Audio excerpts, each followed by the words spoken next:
A very good evening to all of you dear students. Physics BSc part 1 unit 4 paper 1 का एक topic लेकर फिर मैं आप सबके सामने professor Kamlesh Thakkar government Bilasa girls PG college से। डियर स्टूडेंट्स, आज का जो टॉपिक है डियर स्टूडेंट्स वो बीएससी पार्ट 1 का यूनिट 4 का एक टॉपिक है और ये टॉपिक है बहुत इम्पॉर्टेंट और बहुत को रिलेटेड टॉपिक है पुराने टॉपिक से, जो कि है parallel electric and magnetic field. ये पैरेलल इलेक्ट्रिक और मैग्नेटिक फील्ड आज का हमारा जो टॉपिक है। इससे पहले डियर स्टूडेंट्स हमने बहुत सारे टॉपिक देखे, आपने मेरे लेक्चर्स में देखे होंगे कि परपेंडिकुलर इलेक्ट्रिक और मैग्नेटिक फील्ड क्या होता है, जनरल मैग्नेटिक फील्ड और इलेक्ट्रिक फील्ड क्या होता है। तो dear students, actually magnetic field और इलेक्ट्रिक फील्ड जो है उसके एप्लीकेशंस जो है वो बहुत ज़्यादा हैं, और जब कभी वो दोनों एक साथ होते हैं तो उसके एप्लीकेशन और ज़्यादा बढ़ जाते हैं। थोड़ी सी प्रीवियस स्टडी पर हम जाएं, जैसे हम प्रीवियस स्टडी देखें कि प्रीवियस स्टडी में हमने क्या क्या किया है। तो सबसे पहले इलेक्ट्रिक फील्ड की बात करें डियर स्टूडेंट्स।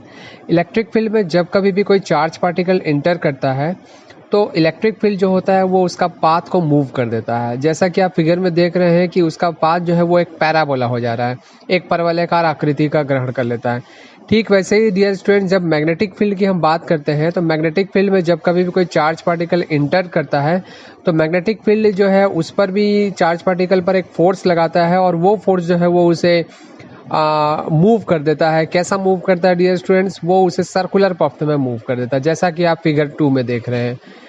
अब हम दोनों को एक साथ लेते हैं डियर स्टूडेंट। जो हमने पिछला देखा था कि मैग्नेटिक फील्ड और इलेक्ट्रिक फील्ड जो है यदि वो दोनों एक साथ यदि हम लें, और हमने देखा था कि वाई एक्सिस पर इलेक्ट्रिक फील्ड और जेड एक्सिस पर जब मैग्नेटिक फील्ड हमने ली थी तो जो उसका पाथ था वो साइक्लोडियल पाथ हो गया था डियर स्टूडेंट्स, जो कि आपको फिगर 3 में दिखाई दे रहा है, mutually perpendicular electric field magnetic field में।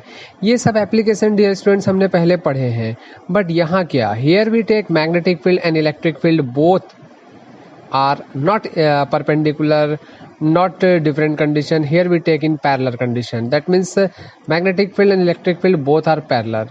So let's go for it. Here we have a figure, x-axis, y-axis and z-axis. You know x-axis, y-axis and z-axis में जो आप देख पा रहे हैं कि क्या है इस फिगर में। इस फिगर में B और E यानी कि मैग्नेटिक फील्ड और इलेक्ट्रिक फील्ड दोनों को एक एक्सिस में लिया गया है। That axis is y axis dear friends, and the motion of the charge particle is the negative z axis. तो निगेटिव जैसा z एक्सिस में आप जो स्क्रीन पर आपको जो मिलेगा वो सेकेंड फिगर में आप देख पा रहे हैं डियर स्टूडेंट्स। नाउ हमने पहले ही एज्यूम कर लिया डियर स्टूडेंट्स कि इलेक्ट्रिक फील्ड और मैग्नेटिक फील्ड दोनों y एक्सिस में है। सो वेक्टर फॉर्म में हम जब शो करेंगे इलेक्ट्रिक फील्ड, मैग्नेटिक फील्ड और velocity of charge particle, then we have electric field is equal to E j cap, magnetic field is equal to B j cap, and the velocity is the negative z axis. That means the V is into minus of k cap.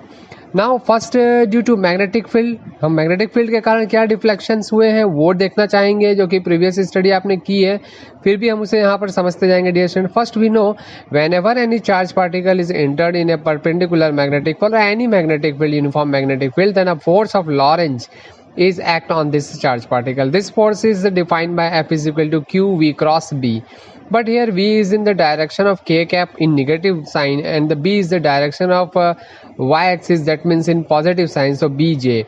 So K into J is equal to I, but negative and negative have cancelled. We have the force is equal to dear students Q V B I cap. तो इससे ये clear हो गया that force जो आ रहा है dear students वो x axis के डायरेक्शन में है। एकदम सिंपल सी बात है कि एफ की वैल्यू यदि आई कैप के फॉर्म में आ रही है तो वो किस डायरेक्शन में होगा?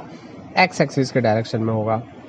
Now if you have force then we can easily determine the acceleration. So acceleration will be defined by force upon mass, so q v b upon m towards the direction of x axis. Now A is equal to what dear students? A is equal to dv by dx and qvb by m. So vx is equal to qvb by m into what that means अगर integrate करते तो क्या आता? at आता, that means qvb by m into t, जो यहाँ पर at हमने लिखा हुआ है। अगर हम डिस्प्लेसमेंट निकालें वन टाइम अगेन अगर इसका इंटीग्रेशन करें तो हमको मिलेगा that's a t square by 2, that means 1 by 2 at square. Okay, now we know the initial velocity of the charge particle is what? x. So vx equal to 0, displacement नहीं हुआ है तो भाई चार्ज पार्टिकल चला ही नहीं तो velocity कहाँ से होगी? सो अगर हम ये माने कि जो मैग्नेटिक फील्ड है उसकी लेंथ स्मॉल एल है और उस पर जब चार्ज पार्टिकल इंटर करता है तो उसकी वेलोसिटी v हो जाती है, तो time taken to travel in magnetic field जो होगा वो l/v होगा। Okay, now the due to this जो डिफ्लेक्शन होगा चार्ज पार्टिकल में वो क्या होगा, डिस्प्लेसमेंट के फॉर्मूले से निकालना पड़ेगा। और डिस्प्लेसमेंट जो हमारा है वो क्या है, 1/2 a/t²। सो 1/2 a की value qvb/m, t is equal to l upon v whole square. So we have x1 equal to qbl square upon 2mv.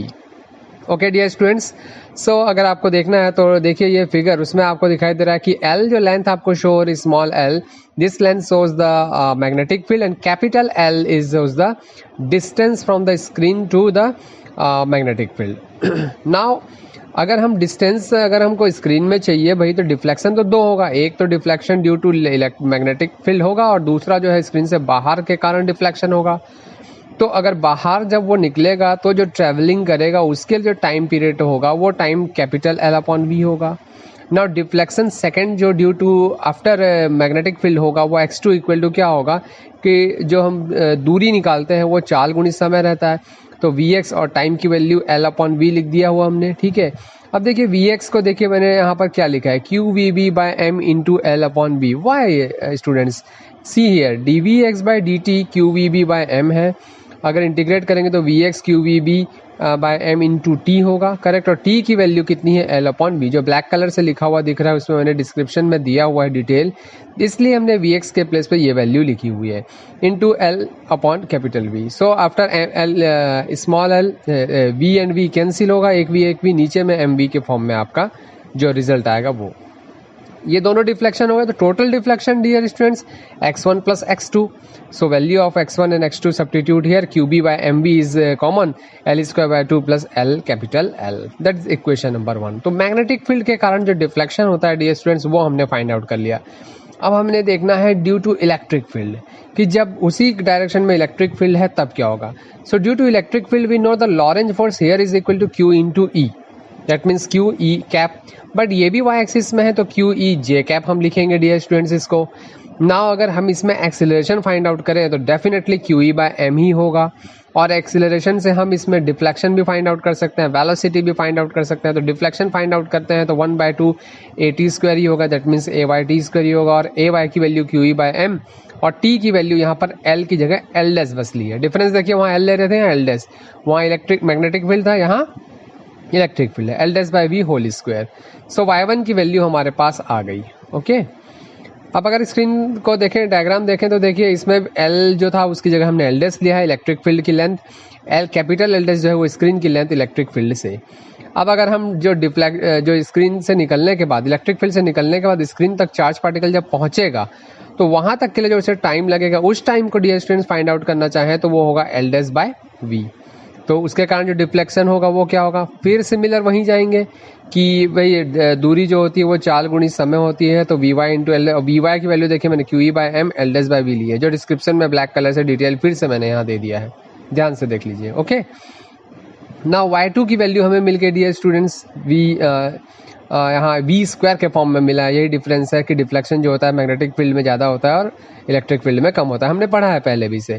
Now the total deflection due to the magnet electric field what, y1 plus y2, तो ये value हमारे पास same है। देखिए इसमें difference सिर्फ v² का है। ठीक है, अब इक्वेशन नंबर 1 और 2 जो आया, मतलब मैग्नेटिक फील्ड के कारण डिफ्लेक्शन और इलेक्ट्रिक फील्ड के कारण डिफ्लेक्शन, वो ये है। इन दोनों इक्वेशन से ही हम केसेस निकालेंगे। दो केस यहाँ लेंगे। केस फर्स्ट डियर स्टूडेंट्स क्या है, when q/m is same but velocity v is differ. अगर वेलोसिटी v डिफर है तो वेलोसिटी को हटा देते हैं। तो इक्वेशन नंबर 1 और 2 में देखिए जरा, वेलोसिटी को हटाने के लिए हमें क्या करना पड़ेगा, इक्वेशन नंबर 1 का स्क्वायर करके इक्वेशन नंबर 2 से हम डिवाइड कर देते हैं। तो हमने वही किया, इक्वेशन नंबर 1 का स्क्वायर किया और इक्वेशन नंबर 2 से डिवाइड किया, q/m एक कैंसिल हुआ, एक ऊपर का रिमाइंडर बचा, v² कैंसिल हो गया, b²/e बाकी सेम। ये पूरी कांस्टेंट वैल्यू है जिसे हमने a एज्यूम किया, जिससे जो इक्वेशन आया dear students, x² equal to ay, the equation of parabola, परवलय का एक समीकरण हमें तैयार हो गया। तो इससे हमें मिला कि charge particle of same q/m, हमने स्टार्टिंग में ये केस लिया था कि सेम q/m के चार्ज पार्टिकल जिनकी वेलोसिटी डिफरेंट होगी वो एक परवलय के भिन्न भिन्न बिंदुओं पर मिलेंगे, डिफरेंट पॉइंट्स पर वो हमें देखने को मिलेगा। ठीक है, जिस चार्ज पार्टिकल के लिए q/m ठीक है, वो क्या होगा, बहुत क्यू बाय एम की वैल्यू पे डिपेंड करेगा कि अगर वेलोसिटी ज़्यादा होगी तो वहाँ के क्यू बाय एम के लिए पैराबोला जो होगा उसका लेटस रेक्टम जो होगा वो ज़्यादा होगा। अब अगर हम दूसरा केस उल्टा ले लें कि वेलोसिटी को सेम कर दें, q by m is different, so equation number 1 और 2 देखिए, क्यू बाय एम को अगर हमें कैंसिल करना है तो हम वेलोसिटी ऊपर चाहते हैं तो उस कंडीशन में वाई बाय एक्स कर देते हैं। Now eliminating q by m, equation 2/1 y by x, q by m cancel, we get simply e by bv, जो भी वैल्यू हमारे पास है कांस्टेंट है m, तो y equal to mx, the equation of straight line which is passing through the origin. तो एक मूल बिंदु से होकर जाने वाली सरल रेखा पर हमें, तो ये इस सरल रेखा पर भी हमें वही बिंदु मिलेंगे जिसके लिए वेलोसिटी सेम होगी और क्यू बाय एम जो है वो डिफरेंट होंगे। तो ये जो दो केसेस है डियर स्टूडेंट्स, ये बहुत इंपॉर्टेंट है। I think e by m इसी मेथड्स का यूज़ किया था जे थॉमसन्स ने भी अपने ई बाय एम इलेक्ट्रॉन के विशिष्ट आवेश की गणना वगैरह करने के लिए, और इस दो केसेस के कारण ये बहुत इंपॉर्टेंट है। आई थिंक आप लोगों को समझ में आया होगा। ज़्यादा से ज़्यादा शेयर कीजिए, सभी बच्चों तक पहुँचे, सब्सक्राइब कीजिए, लाइक कीजिए। Thank you very much dear students.